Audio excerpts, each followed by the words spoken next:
Good morning. Welcome back to my channel.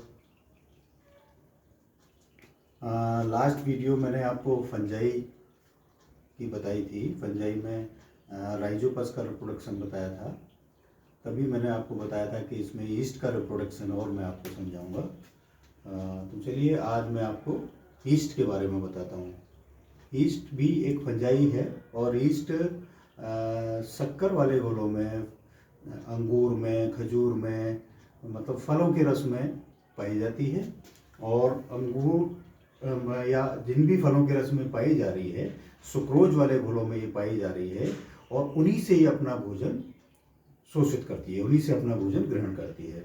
और east के अंदर इन्वर्टेज और जाइमेज दो एंजाइम पाए जाते हैं और इसका इन्वर्टेज एंजाइम सुक्रोज को ग्लूकोज और फ्रक्टोज में कन्वर्ट कर देता है और इसका जाइमेज एंजाइम इस ग्लूकोज और फ्रक्टोज को अल्कोहल में बदल देता है और साथ ही कार्बन डाइऑक्साइड और लगभग 21 से 24 किलो कैलोरी एनर्जी भी रिलीज करता है।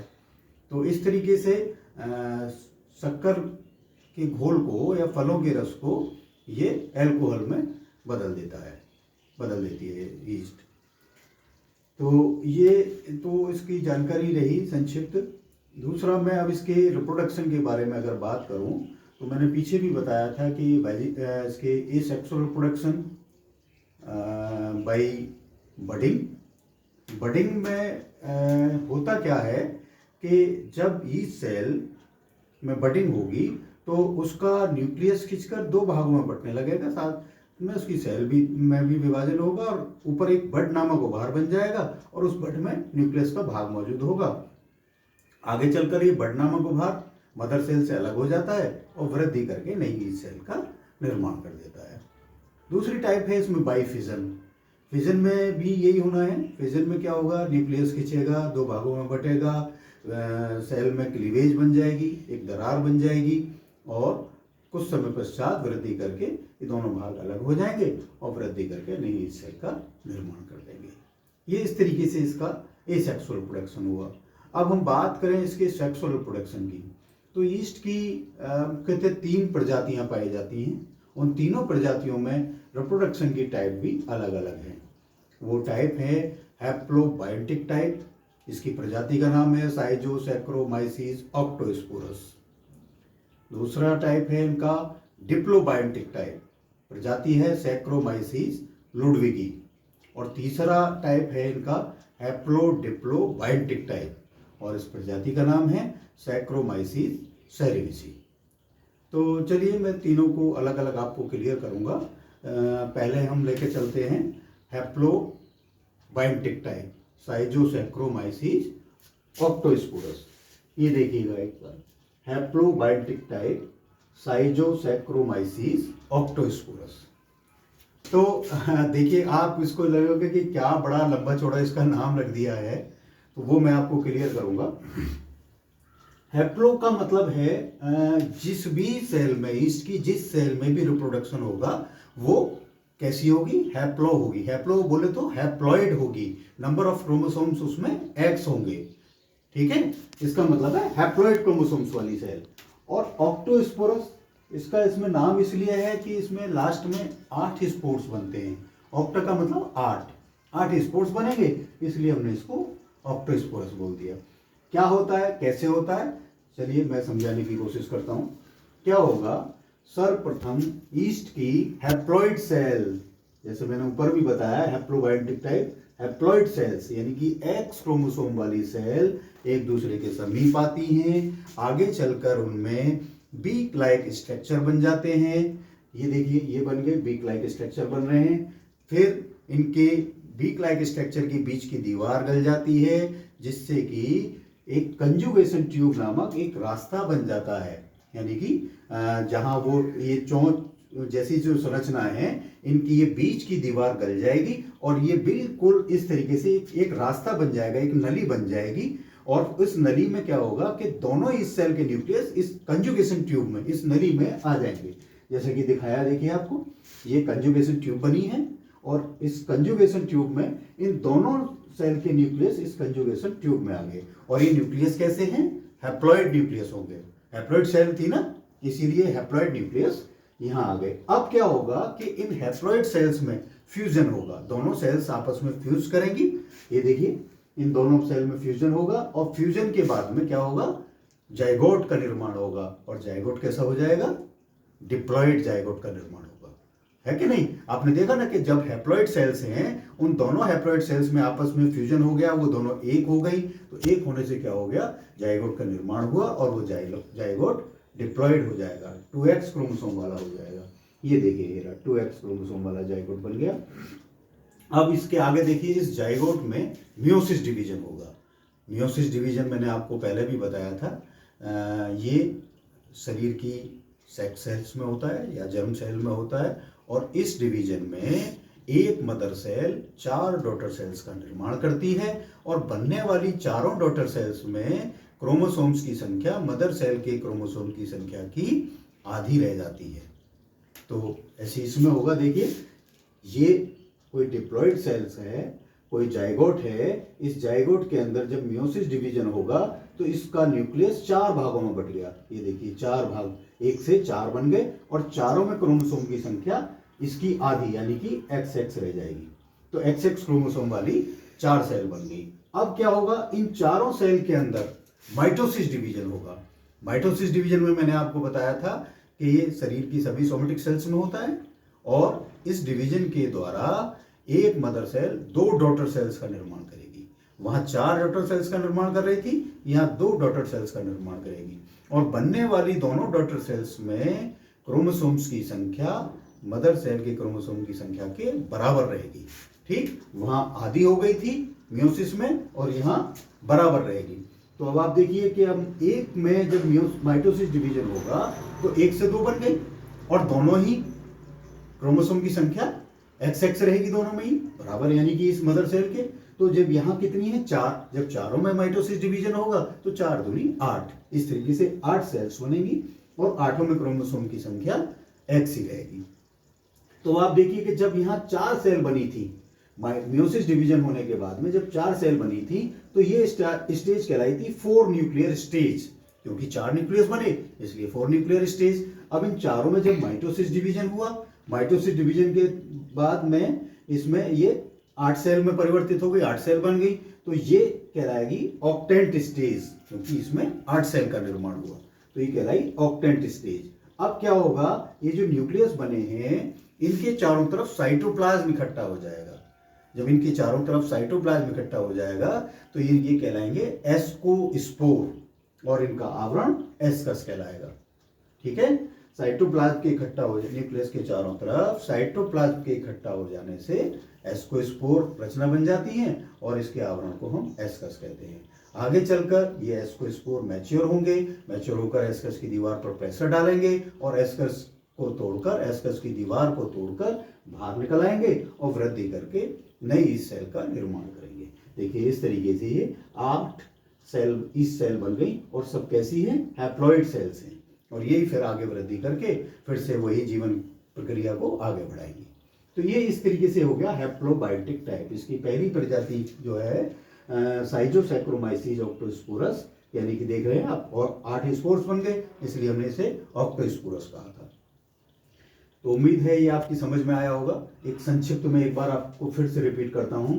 सर्वप्रथम ईस्ट की 2 X क्रोमोसोम वाली या हैप्लॉइड सेल एक दूसरे के पास आती हैं, आगे चलकर उनमें बीक लाइक स्ट्रक्चर बन जाते हैं। इन बीक लाइक स्ट्रक्चर के बीच की दीवार गल जाने से कंजुगेशन ट्यूब नामक एक रास्ता बन जाता है और दोनों सेल के न्यूक्लियस इस कंजुगेशन ट्यूब के अंदर आ जाते हैं। आगे चलकर ये दोनों न्यूक्लियाई आपस में फ्यूजन करते हैं, आपस में फ्यूज होते हैं, जिससे कि ये एक डिप्लॉइड जाइगोट का निर्माण करते हैं। अब इस जाइगोट के अंदर मियोसिस डिवीजन होता है, जिसके फलस्वरूप इसका न्यूक्लियस 4 भागों में बढ़ जाता है और चारों न्यूक्लियाई में क्रोमोसोम की संख्या आधी यानी कि XX रह जाती है और ये अवस्था 4 न्यूक्लियर स्टेज कहलाती है। अब चारों सेल के अंदर, चारों न्यूक्लियस के अंदर माइटोसिस डिवीजन होगा, जिससे कि 8 न्यूक्लियाई का निर्माण होगा और 8 न्यूक्लियाई में क्रोमोसोम्स की संख्या XX यानी कि हैप्लॉइड ही रहेगी। जब चूंकि 8 का निर्माण हो गया तो ये अवस्था ऑक्टेंट स्टेज कहलाएगी। अब प्रत्येक न्यूक्लियस के चारों तरफ साइटोप्लाज्म के इकट्ठा हो जाने से एस्कोस्पोर बन जाते हैं और इसका आवरण एस्कस कहलाता है। आगे चलकर एस्कोस्पोर एस्कस की दीवार को तोड़कर बाहर निकल आते हैं और वृद्धि करके नई ईस्ट सेल का निर्माण करते हैं। इस तरीके से 8 नई ईस्ट सेल का निर्माण हो गया और 8 सेल हैप्लॉइड होंगी। ठीक, ये हो गया आपका हैप्लोबायोटिक टाइप। अब हम इसके दूसरी टाइप की अगर आपसे बात करते हैं उसे आपको क्लियर करने की कोशिश करेंगे। इसकी दूसरी टाइप है डिप्लोबायोटिक टाइप, सैक्रोमाइसीस लुडविगी। प्रजाति का नाम है सैक्रोमाइसीस लुडविगी। इसमें क्या होगा, जैसे मैंने आपको बताया कि वहां था हैप्लोबायोटिक टाइप, यानी कि हैप्लॉइड सेल्स, यहाँ है डिप्लो बने तो डिप्लॉइड, वहां हैप्लॉइड, इसका मतलब हो गया डिप्लॉइड, द्विगुणित 2x क्रोमोसोम वाली सेल। यानी कि जिस सेल में भी रिप्रोडक्शन होगा वो कैसी सेल होगी, वो डिप्लॉइड सेल्स होगी। कैसे होगी, क्या होता है इसमें, मैं आपको देखिए बताने की कोशिश करता हूं। ये देखिए, इसकी कोई डिप्लॉइड सेल्स 2x क्रोमोसोम वाली सेल में सब प्रथम इसमें क्या होगा, मियोसिस डिवीजन होगा। मियोसिस डिवीजन आप जान ही गए हैं, एक मदर सेल 4 का निर्माण करेगी और चारों में क्रोमोसोम की संख्या आधी यानी कि हैप्लॉइड हो जाएगी। वही हुआ, देखिए इसने एक ने मियोसिस डिवीजन के फलस्वरूप 4 सेल का निर्माण कर दिया और ये जो डॉटर न्यूक्लियाई बनी है इनमें क्रोमोसोम की संख्या XX रह गई। अब इन डॉटर न्यूक्लियाई के चारों तरफ साइटोप्लाज्म इकट्ठा होगा जिससे कि एस्कोस्पोर बन जाएंगे और आवरण एस्कस कहलाएगा। अब क्या होगा, अब यहां देखिए आप इसके अंदर 4 जो एस्कोस्पोर बने हैं वो आपस में 2-2 एस्कोस्पोर आपस में मिल जाएंगे, उनमें आपस में 2-2 एस्कोस्पोर में फ्यूजन होगा तो वही बीक लाइक स्ट्रक्चर बनेंगे। दोनों के न्यूक्लियस उस बीक लाइक स्ट्रक्चर बनने के बाद में उनके बीच की दीवार गल जाने से कंजुगेशन ट्यूब बनेगी। दोनों के न्यूक्लियस कंजुगेशन ट्यूब में आ जाएंगे और फिर वो उनके न्यूक्लियस के फ्यूजन हो जाने से जायगोट का उसमें निर्माण हो जाएगा। यानी कि 2-2 एस्कोस्पोर मिले, दोनों में ऐसा हुआ, दोनों के न्यूक्लियस उसमें आ गए तो इस तरीके से 2 एस्कोस्पोर बन जाएंगे। और कैसे एस्कोस्पोर बनेंगे, डिप्लॉइड एस्कोस्पोर बनेंगे, क्योंकि देखिए ये बन रहे हैं, देखिए 2 एस्कोस्पोर बने और ये आपस में मिल रहे हैं। ये देखिए, ये दिखाया, ये इसका न्यूक्लियस और इसका न्यूक्लियस, दोनों का न्यूक्लियस यहाँ आ जाएगा, ऐसे इसका भी यहाँ आ जाएगा, इसका भी यहाँ आ जाएगा। तो और फिर आगे चलकर क्या है, ये न्यूक्लियस जब आपस में फ्यूज करेंगे तो जायगोट का निर्माण कर देंगे, डिप्लॉइड सेल्स का निर्माण कर देंगे। तो एक डिप्लॉइड न्यूक्लियाई यहाँ बन गया, एक डिप्लॉइड न्यूक्लियाई यहाँ बन गया। अब क्या होगा, इस एस्कोस्पोर में, डिप्लॉइड एस्कोस्पोर में जर्मिनेशन होगा, जर्मिनेशन से जर्म ट्यूब बनेगी और ये एस्कस की दीवार को तोड़कर बाहर निकल आएंगे और 2 डिप्लॉइड एस्कोस्पोर बन जाएंगे या डिप्लॉइड ईस्ट सेल बन जाएंगी और वो फिर आगे वृद्धि करके अपनी जीवन प्रक्रिया को सुचारू रूप से चलाती रहेंगी। ये इसका हो गया डिप्लोबायोटिक टाइप। उम्मीद है आपकी समझ में आ गया होगा। मैंने वहां आपको बताया था, ठीक है, आपके शायद समझ में आया होगा। मैंने यहाँ ऊपर वाले में बताया था आपको हैप्लोबायोटिक टाइप, यानी कि उसमें हैप्लॉइड सेल्स में रिप्रोडक्शन हो रहा था और यहाँ मैंने आपको बताया डिप्लॉइड सेल्स। डिप्लोबायोटिक टाइप मतलब डिप्लॉइड सेल्स, ये मैंने आपको दिखा दिया। डिप्लॉइड सेल्स में सर्वप्रथम मियोसिस डिवीजन हुआ जिससे उसकी सेल 4 भागों में बट गई। फिर क्या हुआ, उसके चारों तरफ साइटोप्लाज्म के इकट्ठा हो जाने से एस्कोस्पोर बन गए, 4 एस्कोस्पोर बन गए। कैसे बने, हैप्लॉइड स्पोर्स बने। अब ये 2-2 एस्कोस्पोर्स आपस में इन्होंने फ्यूजन किया और उनका न्यूक्लियस कंजुगेशन ट्यूब में आ गया, वही बीक लाइक स्ट्रक्चर के द्वारा ही, जैसे पीछे आपने देखा था, और जिससे कि 2 डिप्लॉइड एस्कोस्पोर बन गए। अब इन एस्कोस्पोर्स में जर्मिनेशन होगा और जर्मिनेशन से ये इसमें जर्म ट्यूब बनेगी और एस्कस की दीवार को तोड़कर 2 डिप्लॉइड एस्कोस्पोर्स का निर्माण हो जाएगा जो आगे वृद्धि करके इस सेल की जीवन क्रिया को आगे बढ़ाएंगी। ठीक है, अब ये आपने दोनों प्रजाति का रिप्रोडक्शन समझ लिया, हैप्लोबायोटिक टाइप और डिप्लोबायोटिक टाइप। चलिए अब मैं आपको इसकी तीसरी प्रजाति सैक्रोमाइसीस सेरेविसी के बारे में बताता हूँ, जिसकी टाइप है हैप्लोडिप्लोबायोटिक टाइप। यहाँ आपने हैप्लो जाना था, यहाँ आपने डिप्लो जाना और अब आप जानेंगे हैप्लोडिप्लो, दोनों को मिलाकर। चलिए शुरू करते हैं। देखिए मैंने आपको हैप्लोबायोटिक टाइप बता दिया, डिप्लोबायोटिक टाइप बता दिया। अब मैं आपको बताऊंगा हैप्लोडिप्लोबायोटिक टाइप, ठीक है। और प्रजाति है इसकी सैक्रोमाइसीस सेरेविसी।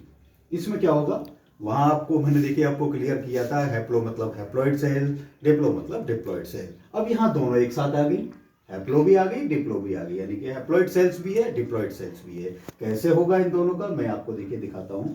क्या होगा, सर्वप्रथम एक्स क्रोमोसोम वाली प्लस और माइनस जाति की दो ईस्ट सेल एक दूसरे के पास आती हैं। कैसी, हैप्लॉइड सेल्स, और प्लस और माइनस जाति की, यानी कि दो विपरीत हो गई, और दोनों ही कैसी हैं, हैप्लॉइड है, एक्स क्रोमोसोम वाली है। देखिए ये हैप्लॉइड सेल्स पास आई, फिर क्या होगा, पीछे की तरह वही वैसे ही होगा, इनमें बीक लाइक स्ट्रक्चर बन गए, ये बन गए, इन बीक लाइक स्ट्रक्चर के बीच की दीवार गल गई तो कंजुगेशन ट्यूब बन गई। अब इस कंजुगेशन ट्यूब में प्लस और माइनस जाति के, इनके जो न्यूक्लियस हैं प्लस और माइनस जाति के, वो इस कंजुगेशन ट्यूब में आ गए। ये देखिए ये आ गए। ये हमने दो रंग से दिखाने की, आपको समझाने के लिए कोशिश की है। एक प्लस जाति का न्यूक्लियस है, एक माइनस जाति का है। अब आप ये देखिए इन दोनों के न्यूक्लियस पीछे की तरह वही आपस में फ्यूज करेंगे, और फ्यूजन के पश्चात ये जाइगोट का निर्माण करेंगे। वो जाइगोट कैसा होगा, डिप्लॉइड होगा। देखा आपने, यहाँ हैप्लॉइड से शुरू हमने किया और यहाँ पर आकर ये डिप्लॉइड जाइगोट का निर्माण हो गया। अब ये जाइगोट अपने आकार में थोड़ी वृद्धि करेगा, इनलार्ज होगा। ये देखिए ये इनलार्ज हुआ, और इनलार्ज होकर अब इसमें क्या होगा, इस डिप्लॉइड जाइगोट के अंदर इसमें बडिंग होगी। इस वाली सेल में, डिप्लॉइड सेल में बडिंग होगी। बडिंग आप जानते ही हैं कि एक बड नामक उभार बन जाता है और न्यूक्लियस का भाग भी खिंचकर उसमें चला जाता है। अब जब ये न्यूक्लियस का भाग खिंचकर इस बडिंग में आया, इस बड में आया, तो आप देखिए प्लस और माइनस दोनों जातियों का समावेश इस जाइगोट में है। तो ये जो बडिंग हो रही है, इस बडिंग में भी दोनों ही न्यूक्लियाई का समावेश होगा, प्लस जाति का भी और माइनस जाति का भी। ये देखिए, ठीक है। अब क्या होगा, अब इससे क्या है, ये बड अलग हो जाएगा और ये दो सेल बन जाएंगी, एक प्लस जाति की होगी, एक माइनस जाति की होगी। लेकिन कैसी होगी, दोनों ही ये डिप्लॉइड होंगी, क्योंकि आपने देखा ना कि ये डिप्लॉइड में हुआ था, बडिंग हुई थी। बडिंग में क्रोमोसोम की संख्या पे तो कोई फर्क पड़ेगा नहीं, ये तो क्रोमोसोम की संख्या तो आपने देखा ना, मियोसिस डिवीजन में ही आदि होती है। यहां तो चूंकि डिप्लॉइड सेल में बडिंग हो रही है, तो बडिंग से दो सेल बन गई, पर लेकिन दोनों ही कैसी रहेंगी, डिप्लॉइड ही रहेंगी। ये देखिए दो डिप्लॉइड सेल्स बन गई। अब इन दोनों ही डिप्लॉइड सेल्स में मियोसिस डिवीजन होगा। किसी एक में हम लेके बात करते हैं, किसी एक में दिखा लेते हैं। चलिए देखिए, इसमें देखिए मियोसिस डिवीजन जब होगा, तो मियोसिस डिवीजन से क्या हुआ कि एक ने 4 डॉटर सेल्स का निर्माण कर दिया, ठीक है, 4 न्यूक्लियाई बन गए, और इसमें इसके चारों तरफ साइटोप्लाज्म के इकट्ठा हो जाने से एस्कोस्पोर्स बन जाएंगे, जिसमें कि 2 प्लस जाति के होंगे और 2 माइनस जाति के होंगे। आगे चलकर इन एस्कोस्पोर्स में जर्मिनेशन होगा, और ये एस्कोस्पोर एस्कस की दीवार को तोड़कर बाहर निकल आएंगे और वृद्धि करके नई ईस्ट सेल का निर्माण करेंगे। जो ईस्ट सेल बनेंगी वो प्लस जाति की भी होंगी और माइनस जाति की भी होंगी। इस तरीके से प्लस और माइनस जाति की 2 ईस्ट सेल का निर्माण हुआ। एक बार और फिर समझने की कोशिश कीजिए, मैं आपको समझाता हूं। देखिए, सर्वप्रथम प्लस और माइनस जाति की 2 हैप्लॉइड सेल्स एक दूसरे के पास आती हैं। आगे चलकर उनमें बीक लाइक स्ट्रक्चर बन जाते हैं, जिसके बाद में उनके बीच की दीवार के गल जाने से कंजुगेशन ट्यूब नामक एक रास्ता बन जाता है, और प्लस और माइनस जाति के दोनों हैप्लॉइड न्यूक्लियाई इस कंजुगेशन ट्यूब में आ जाते हैं। फिर ये दोनों न्यूक्लियाई आपस में फ्यूजन के पश्चात डिप्लॉइड जाइगोट का निर्माण करते हैं, और इस जाइगोट में अपने आकार में वृद्धि हो जाने से हो जाती है, और फिर इसमें एक बड नामक उभार निकल आता है, और न्यूक्लियस खिंचकर उस बड में आ जाता है, और आगे चलकर ये बड मदर सेल से अलग हो जाता है। इस प्रकार 2 सेल डिप्लॉइड सेल्स बन जाती हैं। अब प्रत्येक डिप्लॉइड सेल में मियोसिस डिवीजन होता है, और मियोसिस डिवीजन से ये इसका न्यूक्लियस 4 भागों में बढ़ जाता है, और चारों सेल का में क्रोमोसोम की संख्या आधी हो जाती है, यानी कि हैप्लॉइड न्यूक्लियाई बन जाते हैं। अब इनके चारों तरफ साइटोप्लाज्म के इकट्ठा हो जाने से एस्कोस्पोर बन जाते हैं। और ये एस्कोस्पोर, जो 4 एस्कोस्पोर बने, इसमें प्लस जाति के भी 2 होंगे और माइनस जाति के भी 2 एस्कोस्पोर होंगे। अब इनमें जर्मिनेशन होगा और जर्मिनेशन के पश्चात ये एस्कस की दीवार को तोड़कर बाहर निकल आएंगे और वृद्धि कर प्लस और माइनस जाति की इस सेल का निर्माण करेंगे। तो ये आपको सब उम्मीद है समझ में आया होगा। अब आपने हैप्लोबायोटिक टाइप भी समझ लिया, डिप्लोबायोटिक टाइप भी समझ लिया और ये हैप्लोडिप्लोबायोटिक टाइप भी हो गया। तो ये हो गया, इस सेल का भी आज आपने रिप्रोडक्शन जान लिया। आप लोगों की डिमांड थी कि सर फंजाई का रिप्रोडक्शन बताइए, तो मैंने फंजाई के रिप्रोडक्शन में आपको राइजोपस और ईस्ट का रिप्रोडक्शन आपको समझाने की कोशिश की है। उम्मीद है क्लियर हुआ होगा। इसके अलावा भी आपकी डिमांड्स और भी हैं। आपने कार्बन साइकिल के लिए भी बोला है, आपने नाइट्रोजन साइकिल भी बोली है, आपने किसी ने शायद ऑर्चर्ड प्लांटेशन वगैरह के लिए भी कहा था। और इसके अलावा आपका प्रॉब्लमेटिक सॉइल्स पे भी आपने कहा है कि सर एक लेक्चर, एक वीडियो उसकी भी बनाइए। इरिगेशन पर भी आपने बताया। तो मुझे अच्छा लगता है आप लोग अपनी डिमांड भेज रहे हैं। इसका मतलब है कि शायद आप मुझे देख रहे हैं। और देखिए, आप लोग देखते रहिए और आपको जहां भी जो लग रहा है कि सर यहाँ इसे थोड़ा सा इसमें और डिटेल में बताइए या ये चीज़ और करिए, जो भी आपको लग रहा है वहाँ मुझे आप कमेंट बॉक्स में आप मुझे समय समय पर बताते रहिए। मुझे भी लगेगा कि आप मुझे देख रहे हैं, मैं जो भी कर रहा हूँ आप लोगों के लिए कर रहा हूँ। और आप जब मुझे मोटिवेट करते रहेंगे, आप जब क्योंकि अपने कमेंट्स डालेंगे तो मुझे लग रहा है कि आप इस चीज़ को देख रहे हैं। तो मुझे भी थोड़ा सा लगेगा कि भाई मैं जो कर रहा हूँ वो कुछ हद तक सफल हो रहा है। तो मैं भी आगे आगे अपना इसी तरीके से करता रहूँगा, आप लोगों की प्रॉब्लम को सॉल्व करूँगा, उससे मुझे भी खुशी मिलेगी। चलिए मिलेंगे फिर नेक्स्ट वीडियो में, मिलते हैं। आपको जैसा भी लग रहा है लाइक शेयर, नए व्यूअर्स हैं तो उसको सब्सक्राइब करें चैनल को। और आपकी जो भी डिमांड है, जो भी आपको लग रहा है वो मुझे प्लीज़ बताइएगा ज़रूर। Okay, thank you very much.